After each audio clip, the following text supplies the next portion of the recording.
In 1 John, John has told us that God is light and that we should walk in the light. In chapter 2, he gives us a little more explanation of what it means to walk in the light. Verse 9 says, anyone who claims to be in the light but hates a brother or sister is still in darkness.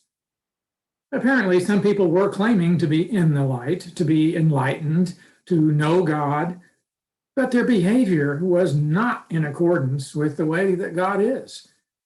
They hated some of the believers. They wanted bad things to happen to those other believers. They felt they were in some sort of competition, perhaps, and they wanted to win this competition, not by being better, but by undermining or sabotaging their competition. In the time period of John, this might have meant reporting them to Roman authorities so that the government would persecute them. Well, people who act like that are not walking in the light. They are living in darkness. On the other hand, verse 10 says, anyone who loves their brother and sister lives in the light, and there's nothing in them to make them stumble. God is love and God is light. People who claim to be in the light should also be walking in love, living in the light. And if that is our guiding principle for behavior, then we will not stumble. However, we must also acknowledge that some people today misuse the principle of love.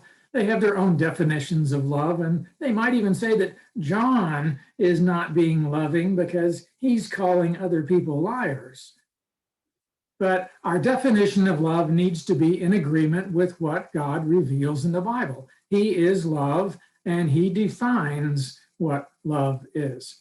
Humans are not very reliable when they decide for themselves what is good and what's evil.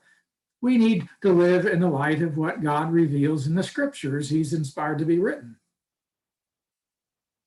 John isn't going into all the details. He's still painting with a very broad brush. But it's still enough that we can ask ourselves, do we love our brothers and sisters in the faith? We all probably have room for improvement in this, so we are glad that John wrote in verse 12, your sins have been forgiven on account of his name. God is light and he is love, and part of his light toward us is to help us understand his love for us and to live in us, so that we might walk in the way of love.